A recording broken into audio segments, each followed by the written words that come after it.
So if you do have shoulder pain, make sure to try these exercises and your shoulders will thank you.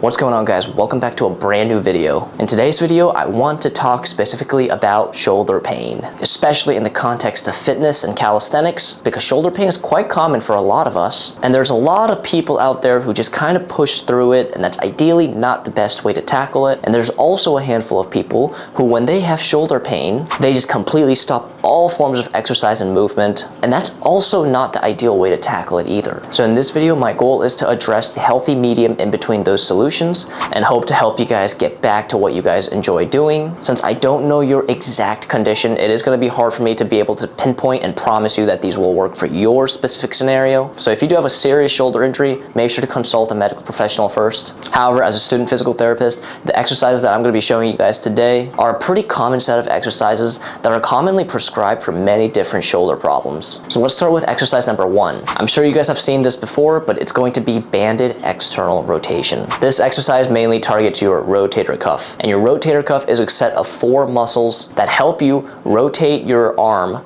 in and out like that, and also it plays a big stabilizer role for your shoulder joint as well. This banded external rotation specifically works 2 out of the 4 rotator cuff muscles, and by strengthening the rotator cuff, you create a lot more stability, and it is great for your shoulder health. You want to perform this movement with nice controlled movement both going out and in, and you want to keep your elbows tucked on your side when performing this movement. And a big mistake that a lot of people do when doing this movement is they have their elbow detached from their side, and they kind of just do a movement that looks like this, and at this point you're working more of your shoulders instead of your rotator cuffs. So try and keep it attached to your side and control the movement. You should try and aim for about 3 sets of 10 to 12 repetitions on this exercise, and once you can hit that number, you can go to a thicker resistance band, or you can just step out a little bit to get more tension on the band to make this exercise harder. So exercise number 2, now that we hit external rotation, we're obviously going to do the opposite as well, which is going to be internal rotation. Just like external rotation, this exercise also is going to hit our rotator cuff, but specifically a muscle called the subscapularis, which is responsible for this internally rotating movement. And the setup and performance of this movement is very, very similar to external rotation,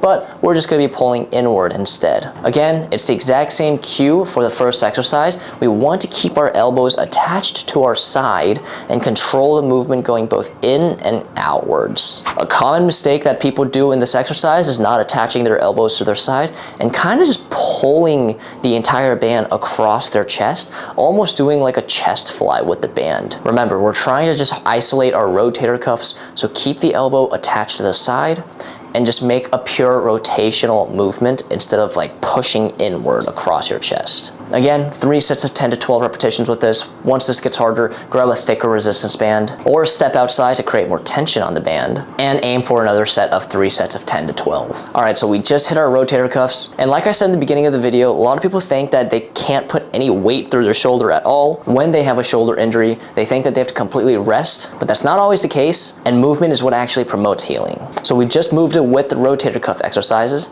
Now we're going to slowly start to incorporate more weight-bearing positions. So exercise number 3 is going to be some sort of plank variation. Now by doing planks, we are able to load the shoulder joint, and over time, as we keep getting better with these exercises, our shoulder is going to be able to tolerate a lot more weight in a more pain-free manner. And the great thing about this exercise is it's pretty easy to scale to. You can do the planks on your knees, you can do the planks incline, you can do it on the floor. You can also do different variations where you could do it in a push-up position or on your forearms. Find a variation that's not uncomfortable on your shoulders and start off working up to 3 sets of 15 to 20 seconds of this exercise, and then build up to 3 sets of 30 to 40 seconds of this exercise. Weight bearing is going to be very, very helpful to promote healing in your shoulder, so make sure to start doing it. Exercise number 4 is going to be banded rows. This exercise, we're going back to the resistance bands, and we're going to be performing a rowing motion so that we can get a little bit more of our pulling muscles active without putting too much weight on it. So this isn't going to be as intense as,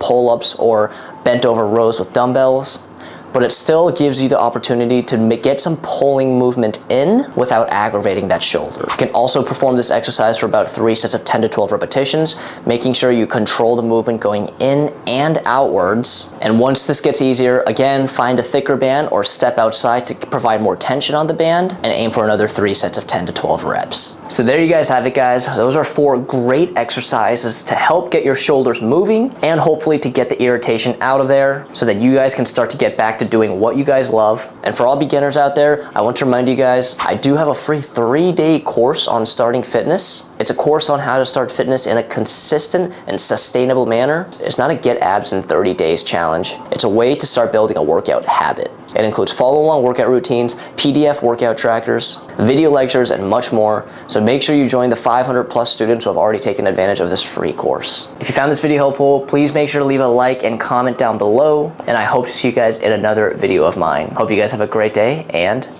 peace out.